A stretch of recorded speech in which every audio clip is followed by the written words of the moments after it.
Welcome to the Otsumami Party Podcast. We are your hosts. I'm Ian. I'm Saya. We both grew up in different countries. Where are you from, Saya? I'm from Japan. Where are you from, Ian? I'm from the US.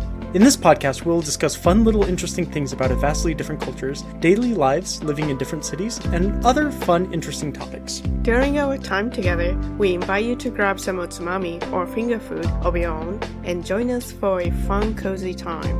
Enjoy!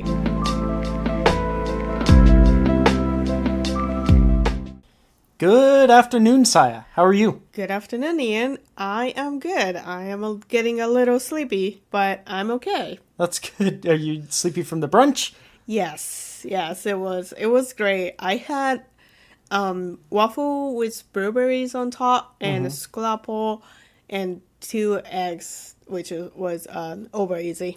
How did you like the scrapple? It was pretty good. I've never tried, but it tasted really good, actually. That's good. When my dad first came to visit me, we went to the same brunch place that you and I went to.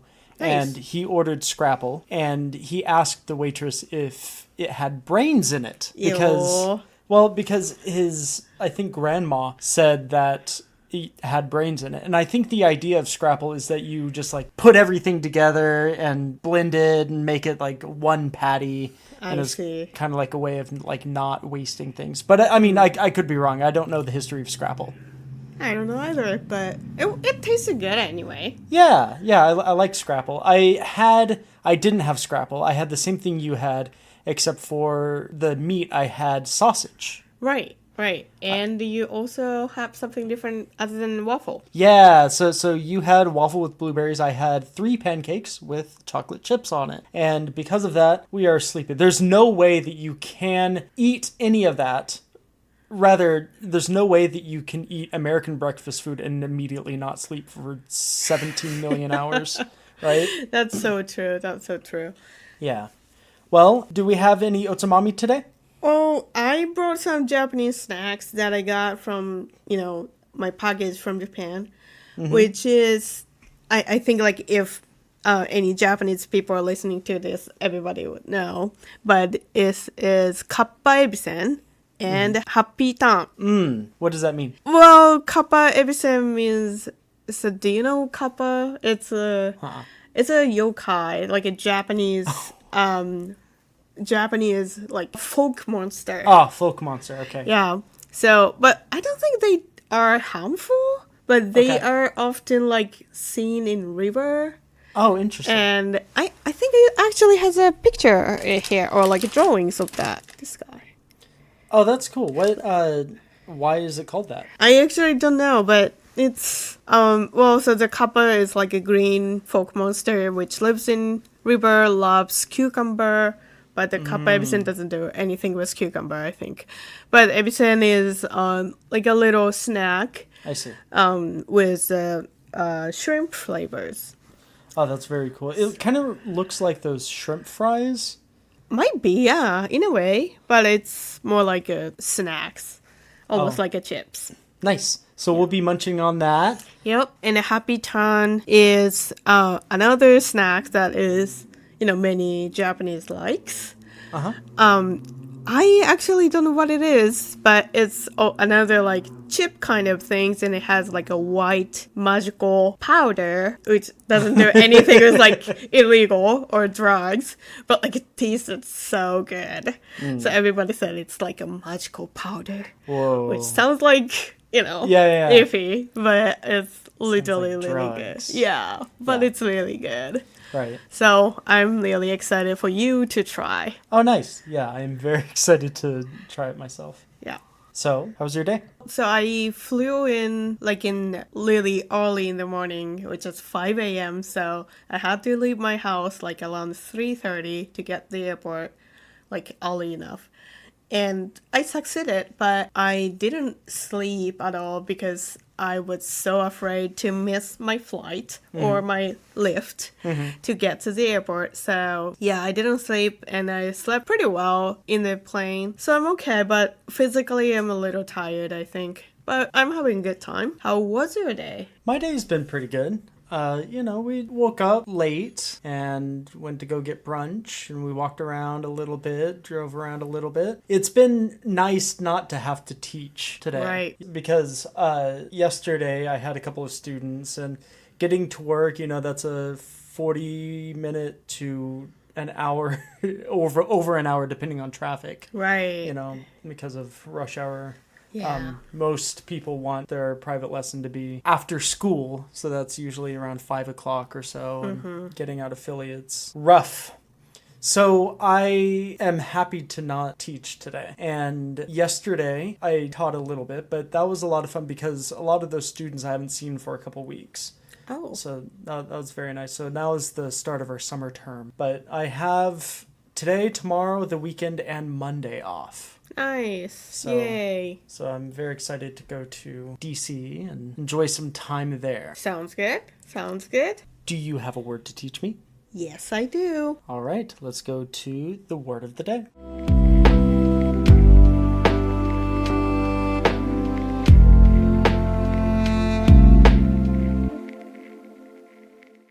So the word for today is tsumamigui. Tsumamigui? Yeah. Okay. I think it's a good word and a practical word for you. Okay. Which means just getting a taste. Just a taste. So like if somebody is cooking at the kitchen and then you see some of that and it looks really good and like you just really want to try, could I do tsumamigui? Tsumamigui. Can you use it in a Japanese sentence, please? Sure. Tsumamigui sasete means like just let me tsumamigui. Oh, wow. Yeah. Okay. So I used to do that when I was a kid, when my mom was cooking. And I just saw one of my favorite things are like she's cooking. And I was like, oh. And then just sneak up and then eat it without telling her. And then she noticed and like, don't do tsumamigui, that kind of thing, So it's just getting a taste or like a nibble of that, something. Oh, that's fun. Here we would call it like X-tax. Like the blank tax. Oh. Like if I were to get tsumamigui, or if my dad would give us a snack, he would say, "Dad tax." Nice. Yeah. As a kid, that would be like super frustrating. Right. But as an adult, that's pretty nice, Like Yeah. if I give my student like some candy or whatever for doing a good job or something like that, I would give them one and I'd take one and say, "Teacher tax." Right. Or something like that. Like, that's interesting. That's really cool. I didn't know that you had a word for that. Yeah, we do. Well, I have a word that might relate to it, kind of. Okay. It's called hankering. Hankering. Yeah, hankering. Okay. Or if you want to sound really native, hankering. Hankering. Yeah. Okay. So no G at the end. We would drop the G. Yeah. Right? So hankering is like a strong desire. Okay. Hankering. You might have a hankering to do tsumamigui. Oh, that's a good one. Yeah. Or like a hankering to go outside and enjoy the day or whatever. Just like gumption from last week. Right. It was like, it's something that I heard a lot as a kid, mainly from my grandparents. Sometimes for my parents, because of that area of the country, Oklahoma, Kansas, Missouri, Yeah. It's very typical of people to say stuff like, well, I have a hankering to go outside and do something, or I really have a hankering for like anime, or a hankering for a TV show, or a hankering to listen to some music, or something like that. Okay. So it's not a very complicated word, but it's a lot of fun. Like you could go back to Japan or talk to some of your Japanese friends and teach it to them and be like, I have a hankering to hang out with you.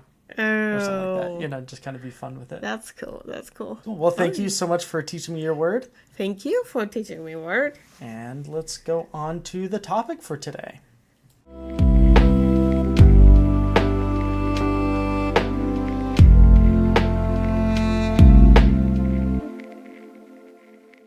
Imagine walking down the road only to be bombarded with concerns from crowds of people of this dark black liquid that is so evil that the church condemned it, calling it the invention of Satan. Ooh. How would you react?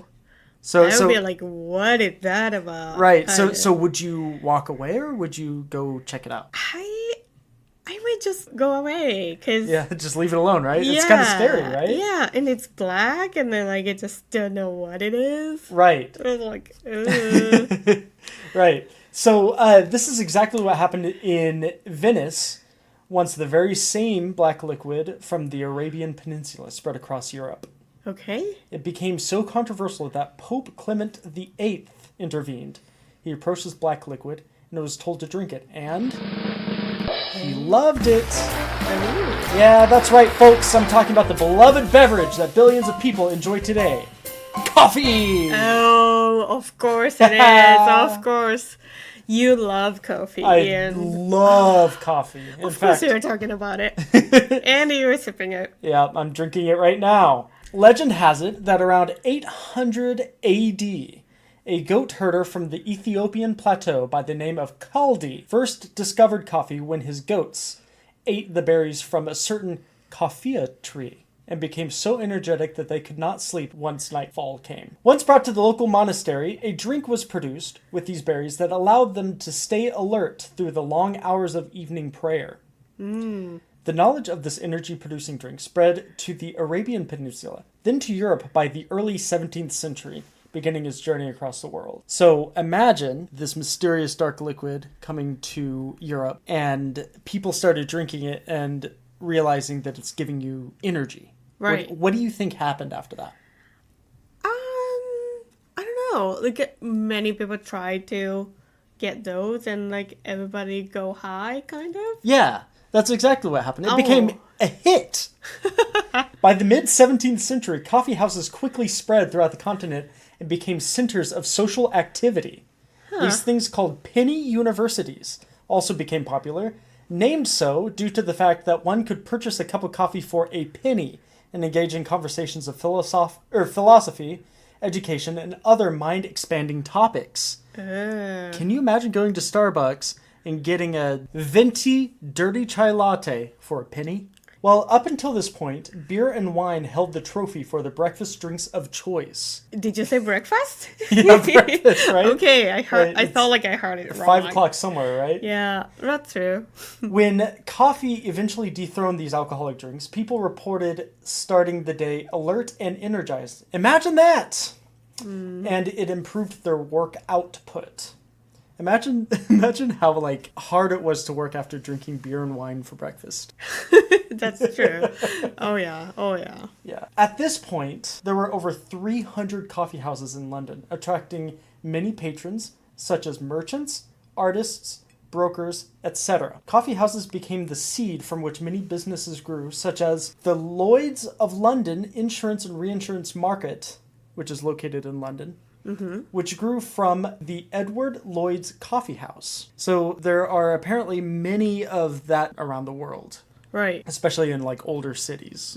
Probably not really in the US. But I don't know. Yeah. Coffee took the world by storm, not only becoming a drink of choice, but also the topic of many points of discussion. Johann Sebastian Bach, arguably the most famous Baroque composer who lived from 1685 to 1750, so around the time that this became incredibly popular. Okay. He even wrote a cantata titled, in English because I can't pronounce German, Be Still, Stop Chattering. Drinking the coffee and getting so energetic that you're like... Gosh.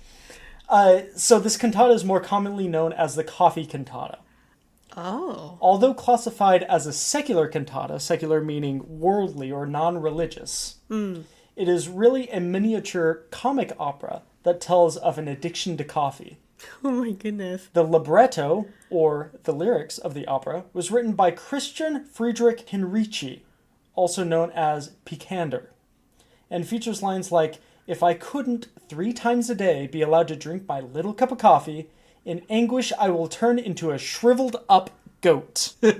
Sounds like me, right? Yeah. Yeah, I wonder if the shriveled up goat part was a reference to Kaldi and his goats that ate the berries. But I don't know. Although a cantata, which usually are intended for concert performance, the coffee cantata is frequently performed today fully staged with costumes, like a small little comic opera or play. Interesting. Today, coffee giants from around the world include Brazil, Colombia, Italy, France, Turkey, etc., and is quickly becoming more and more a delicacy in North America, especially in places like the Pacific Northwest, which I had the pleasure to experience for 5 years. We did. Mm-hmm. And Canada.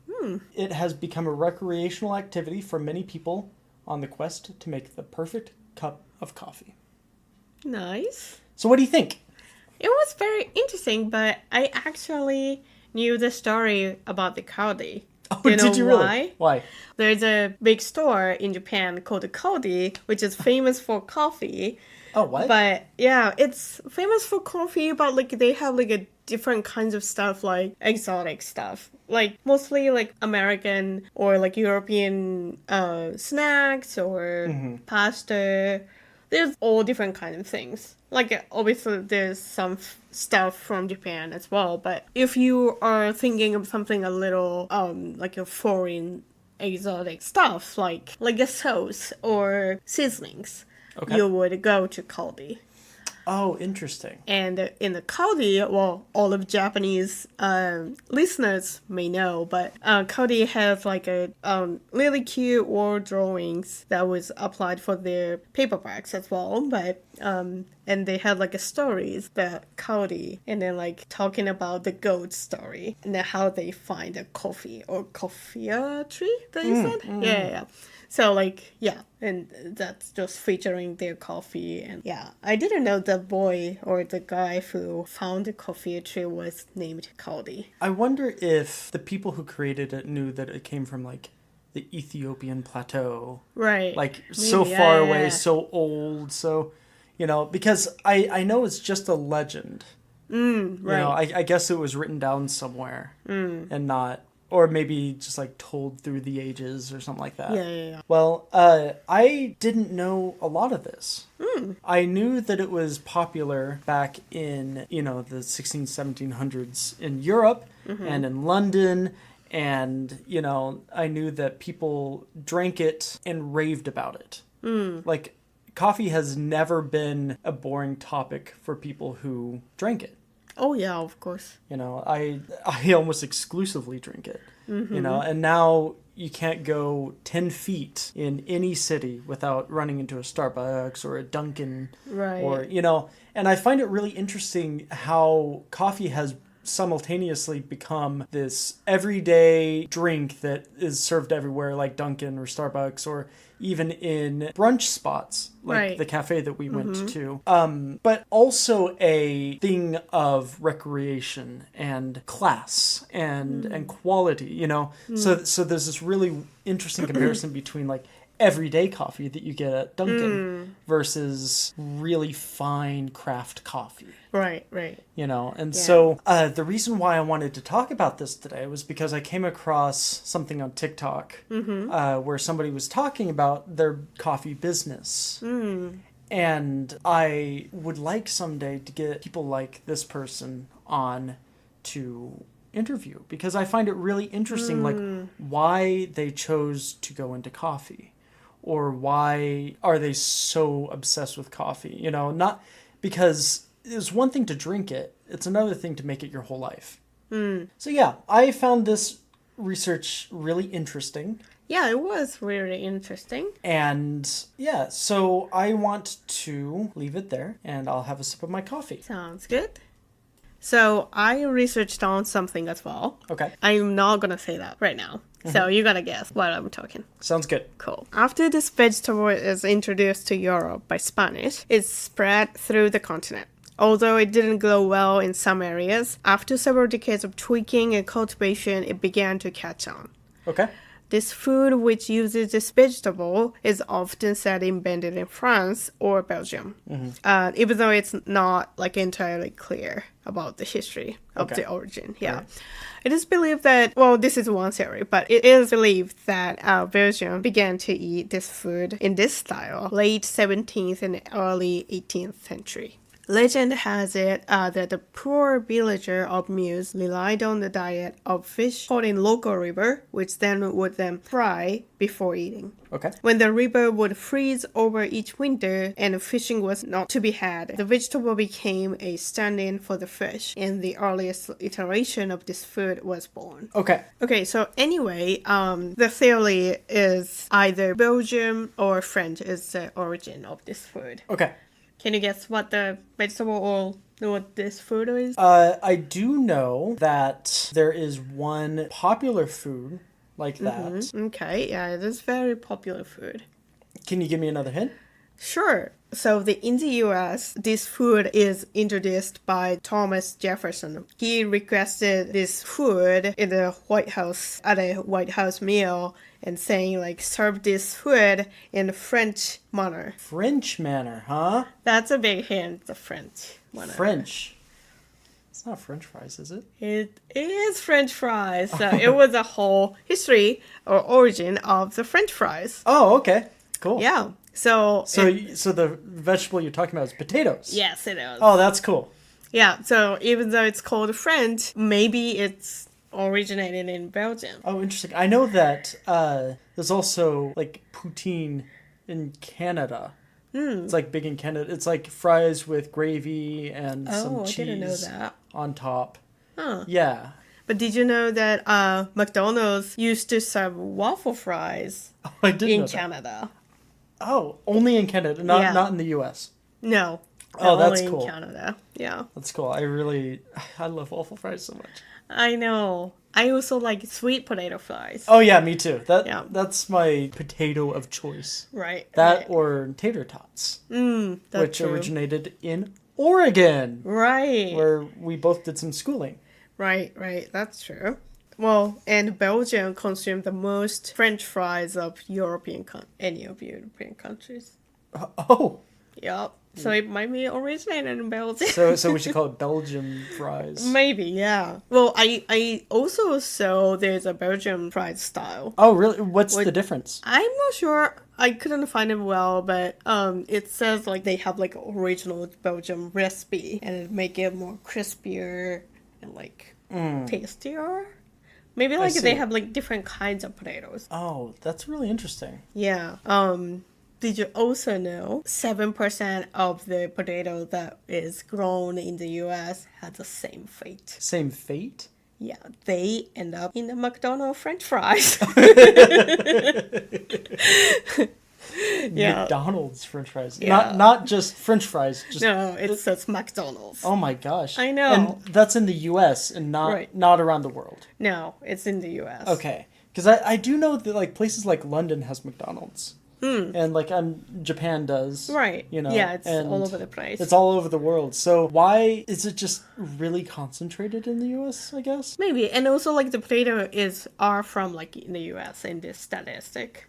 Oh, So okay. like US grown I potatoes. see. Yeah. So probably Idaho. Yeah, probably. Yeah, definitely. Oh, interesting.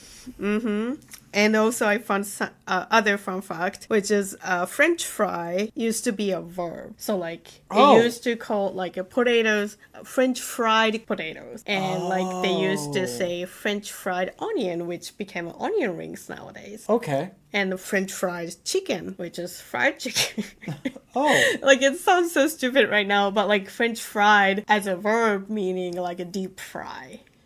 Kind of. Whoa. Yeah. Because people associate deep fried with America. Right. Because, I mean, we took it to the extreme, of course. You know, deep fried ice cream, deep fried Snickers and donuts, you know. And I saw something that was like, it was a hamburger with donut for the bun. Okay. And then they deep fried it. Oh my gosh. They put it cheese and then put the batter over it, deep fried it. Ow. I know, it was way too much. Yeah, it's probably too much, but I can see some like a, like sweet and salty combination kind of thing, maybe? Yeah, sweet and salty, but like, it's a lot. Why not chocolate covered peanuts? Or like, you know. Yeah. Well, they wanted to try something new and try something go viral, maybe. Well, the sweet and salty combination, that's why I really like sweet potatoes. Right. Yeah. That's the best combination, like the best thing. I think so. Yeah. So.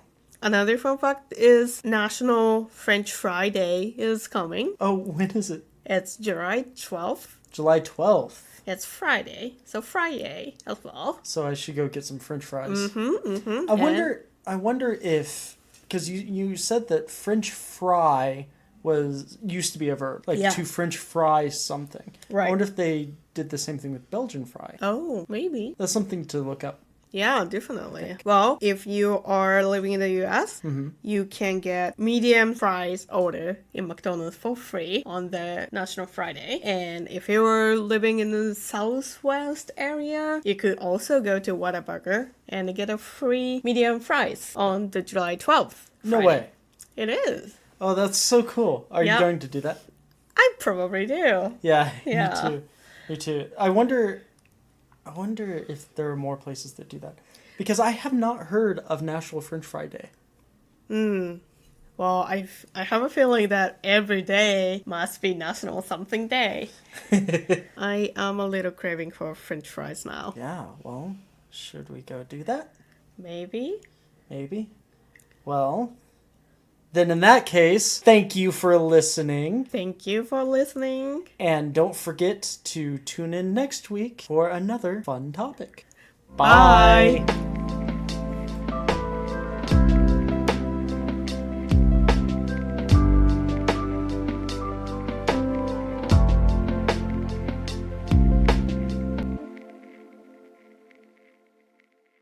Hey guys, thank you for listening to our podcast. We get our publicity mainly from word of mouth, so make sure to tell your friends about us. If you have something you would like us to talk about, or just want to say hi, you can send an email to otsumamiparty@gmail.com. That is otsumamiparty@gmail.com. And please sign the email with a unique username. Please let us know what you think of the podcast and where you are tuning in from as well. And we may mention it in our next episode. Tune in next week. See ya.